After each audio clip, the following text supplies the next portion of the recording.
आप सभी का स्वागत है मेरे इस चैनल में, यूट्यूब के इस चैनल में। और इस चैनल में जो आप आते हैं, मैं बहुत प्रसन्न होता हूँ जब आप उसमें लाइक करते हैं, कमेंट्स लिखते हैं। और प्रभु आपको मेरे साथ जोड़ के रखता है।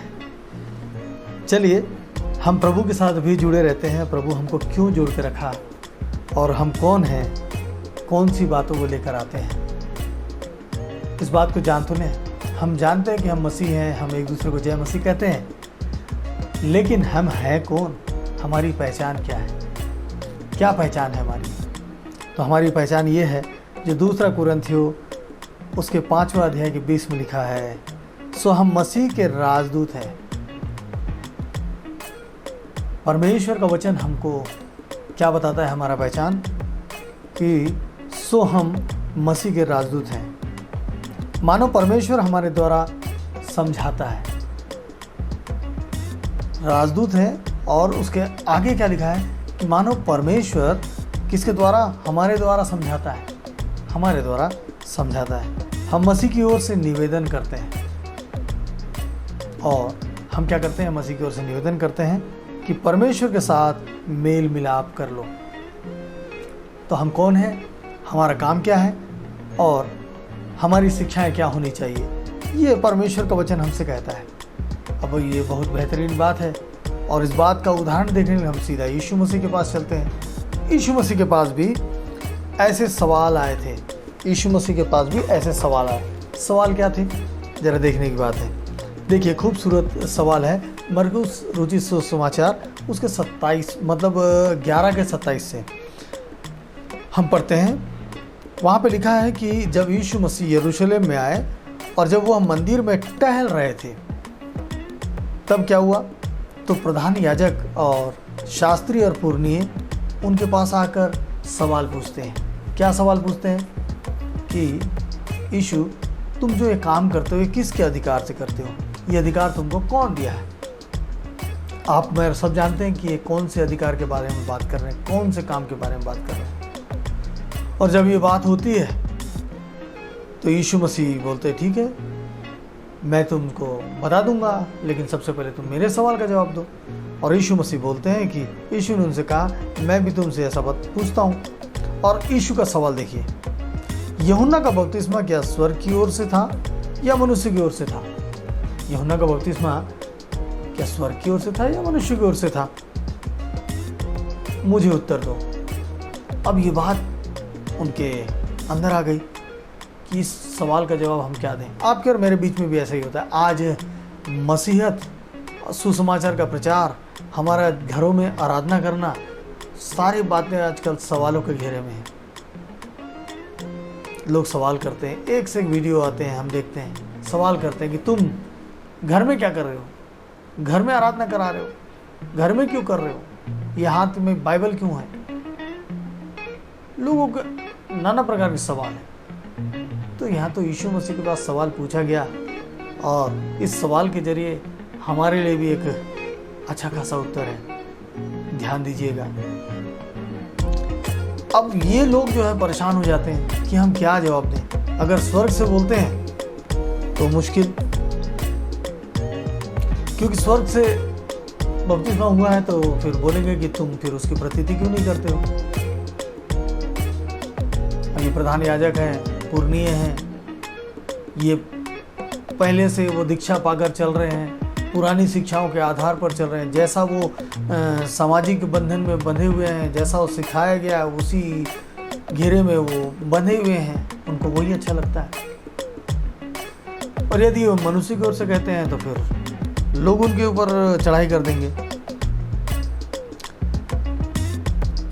तो लोगों का डर हो गया उनको। तो सीधा ये लोग बोलते हैं हम नहीं जानते। तो यीशु ने कहा कि ठीक है, जब तुम नहीं जानते तो मैं फिर तुमको अपने अधिकार के बारे में कैसे बताऊं। तुम मेरे सवाल का जवाब दे देते तो मैं तुम्हारे सवाल का जवाब दे देता। अब यहाँ पे हमने क्या पढ़ा था, हमने जब उस वचन को पढ़ा था तो वहाँ पे हम क्या कह रहे थे। परमेश्वर का वचन हमारे लिए क्या कह रहा था। परमेश्वर हमको राजदूत तो बता रहा था, लेकिन राजदूत के साथ साथ क्या बात थी, ये सोचने वाली बात है। राजदूत के साथ क्या क्या बात थी? मानो परमेश्वर हमारे द्वारा समझाता है। पहली बात, मानो परमेश्वर हमारे द्वारा समझाता है। और दूसरा, हम मसीह की ओर से निवेदन करते हैं कि परमेश्वर के साथ मेल मिलाप कर लो। तो हमारा काम क्या है? हम कौन है? हम राजदूत हैं। हमारा काम क्या है?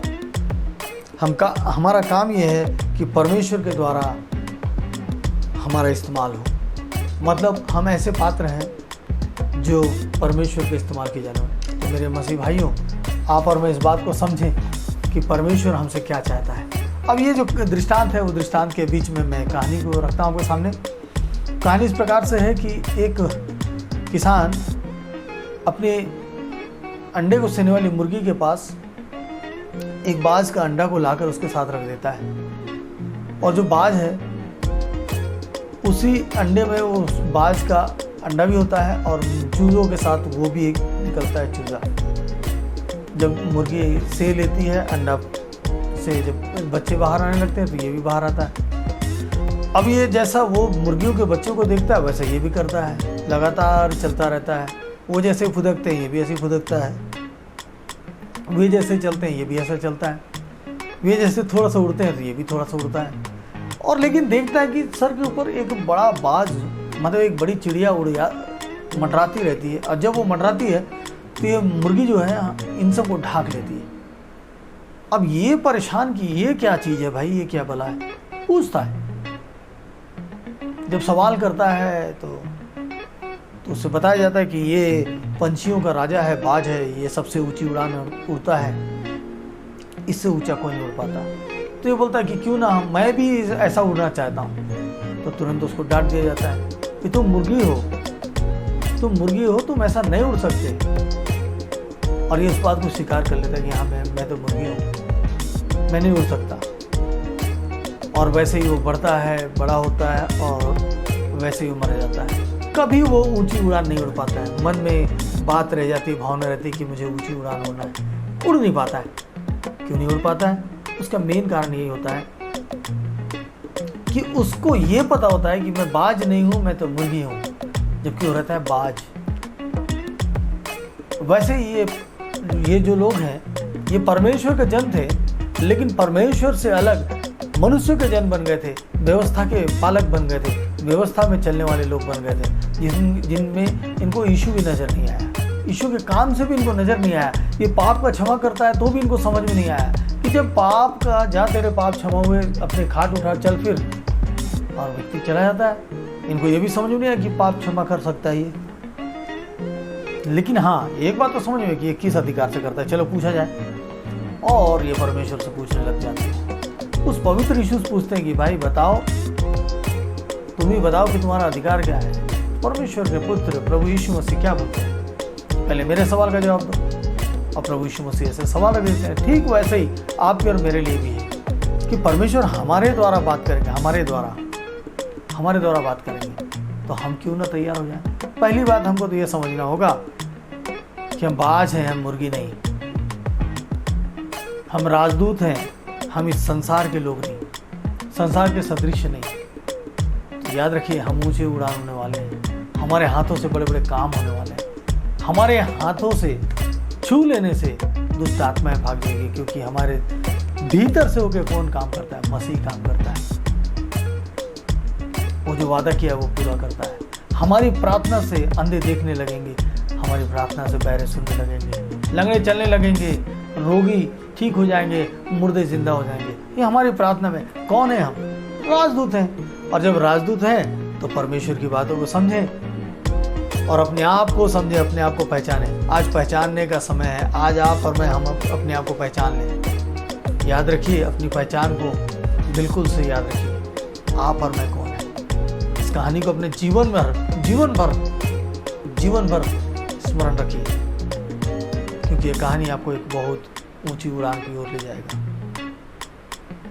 मालूम, परमेश्वर का काम इस पवित्र शास्त्र में अद्भुत काम लिखे हुए हैं। और ये जो सिंपल बात हमको लगती है, साधारण बातें जो लगती है, ये साधारण बातें हैं नहीं। बाइबल जो बात बताती है उसके साथ पवित्र आत्मा जब समझाता है तो उसमें बहुत सारे भेदों को खोलता है।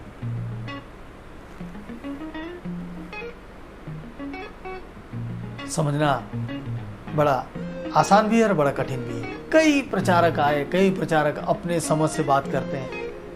कोई अन्य भाषा को गलत बोलता है, कोई अन्य भाषा को सही बोलता है, कोई कुछ बोलता है। जिसको जैसा समझ हो वैसा प्रचार कर रहा है। आप क्या समझते हैं? आप क्या समझते हैं? क्या आप उन लोगों के बीच में हैं या पवित्र आत्मा से सीधा बात करेंगे? क्योंकि आप तो राजदूत हैं। तो जब हम राजदूत हैं तो सीधे अपने राज्य से बात करेंगे ना, डायरेक्ट। यहाँ के सदृश बनेंगे तो यहीं के रह जाएंगे, उस राजदूत का काम छूट जाएगा। हम मेल कराने आए हैं, हम संदेश सुनाने आए हैं। याद रखिए, हमारे जीवन की महत्वपूर्ण बातें हैं। इसलिए आज तैयार हो जाइए। आज मैं आपको आह्वान करता हूँ, क्योंकि आज आपकी बीमारी जाने वाली है, क्योंकि आज आपकी समस्या जाने वाली है, क्योंकि आज आपका परिचय हो चुका है। आप कौन हैं? मैं कौन हूँ? हर मसीह कौन है? हर मसीह राजदूत है। हर व्यक्ति राजदूत है। इसलिए इस बात को स्मरण करिए और परमेश्वर के सामने आज अपने आप को समर्पित कर दीजिए। देखिए परमेश्वर आपके साथ क्या करते हैं, आपको कैसी शिक्षा देते हैं। ये जरूरी है कि हम जिनके बीच में रहते हैं, हमारा सोच विचार, देखना, चलना फिरना सब वैसे ही हो जाता है। लेकिन जरा एक बार नज़र उठाकर देखिएगा अपने पहचान को, समझ जाएंगे। आइए प्रार्थना में चलते हैं। पवित्र सामर्थ्य पिता परमेश्वर, उद्धारकर्ता प्रभु, मैं आपको लाखों बार धन्यवाद देता हूँ पिता परमेश्वर कि आपने हमसे बातें किया और एक महत्वपूर्ण संदेश को आपने दिया। प्रभु, कौन हूँ मैं, कहाँ से आया, किस लिए आया और मेरे क्या काम है, इस बात को आपने बताया है। प्रभु जी, जब मैं ये काम करूँगा तो संसार में मुझे किसी भी बात की कमी नहीं होगी, किसी भी बात की घटी नहीं होगी, क्योंकि जब मैं उस काम को करूँगा तो परमेश्वर पिता आप मेरे जीवन के लिए, मेरे सांसारिक जीवन के लिए सब कुछ करेंगे। चाहे मैं बीमार हूँ तो चंगा हो जाऊँगा, चाहे मैं कंगालपन में हूँ तो मेरी दरिद्रता दूर हो जाएगी, चाहे मैं किसी भी बातों में समस्या में हूँ तो वो चली जाएगी, क्योंकि मेरे पिता परमेश्वर जब मैं किसान बनकर जब उस खेत में काम करूँगा तो मेरा पिता मेरी ओर ताकेगा, मेरा मालिक मेरी ओर ताकेगा और मुझे सुरक्षा देगा। मेरे प्रभु, आज जितने लोग इस वचन को सुनते हैं, अब से लेकर जब भी ये वचन को सुनते हैं और अपने आप को पहचान के उस रास्ते के बारे में सोचते हैं, अपने आप को आपके हाथ में सौंपते हैं कि प्रभु मेरा इस्तेमाल करो, तो मेरे पिता परमेश्वर तुरंत उनकी बीमारी, उनकी समस्या जाती रहे, पवित्र आत्मा उनको छू ले और उसी वक्त से उनका जीवन बदल जाए, जैसे उस व्यक्ति का जीवन बदला था जो 38 वर्ष से उस तालाब के किनारे पड़ा था कि जब वो पानी हिलाया जाए और मैं चंगा होने के लिए उतर जाऊँ। लेकिन 38 वर्ष तक वो फेल होता रहा और आप जैसे ही आए, आपने कहा और उसके पाप जाते रहे और पिता परमेश्वर वो बिल्कुल चंगा हो गया, बिल्कुल चंगा हो गया। 38 वर्ष से उस बिस्तर में पड़ा हुआ व्यक्ति उठकर दौड़ने लग गया। प्रभु मेरे पिता परमेश्वर, इस वचन को सुनकर, आज के इस दृष्टांत को सुनकर, जो आपके सामने अपने आप को समर्पित करता है उसी वक्त उस व्यक्ति का जीवन बदल रहा है। पिता, मैं इस बात की घोषणा करता हूँ, क्योंकि आपने कहा कि घोषणा कर दे कि जो बदलना चाहेगा उसको मैं चंगा कर दूंगा, जो राजदूत बनना चाहेगा उसको मैं चंगा कर दूंगा, जो राजदूत बनना चाहेगा उसको मैं उसकी सारी समस्याओं से आज़ाद कर दूंगा, जो राजदूत बनना चाहेगा उसको इस संसार के सदृश्य से अलग कर दूंगा। धन्यवाद मेरे प्रभु जी, आपने प्रार्थना को सुना है। एक एक जन को आपके हाथ में सौंपता हूँ प्रभु, जिसे परमेश्वर का भय नहीं है, आज की रात वो व्यक्ति आपको समझ सके पिता परमेश्वर, एक बार उसके जीवन में उसको मौका मिले। धन्यवाद मेरे प्रभु जी, आपने प्रार्थना को सुना, आपके बहुत मीठे नाम से मांगता हूँ, आमीन। आप सबों को जय मसीह की। और ये बहुत अच्छा वचन, बहुत अच्छा संदेश, इसको जरूर आप देखिए और शेयर कीजिएगा, लाइक कीजिएगा और कमेंट्स भी लिखिएगा। परमेश्वर आपको बहुत आशीष देंगे और जो बात आज आपको बताया गया परमेश्वर की ओर से, उस बात पर स्मरण कीजिएगा। आपका दिन अच्छा होने जा रहा है। परमेश्वर आपके साथ है, परमेश्वर आपके संग है। आप सबों को जय मसीह की।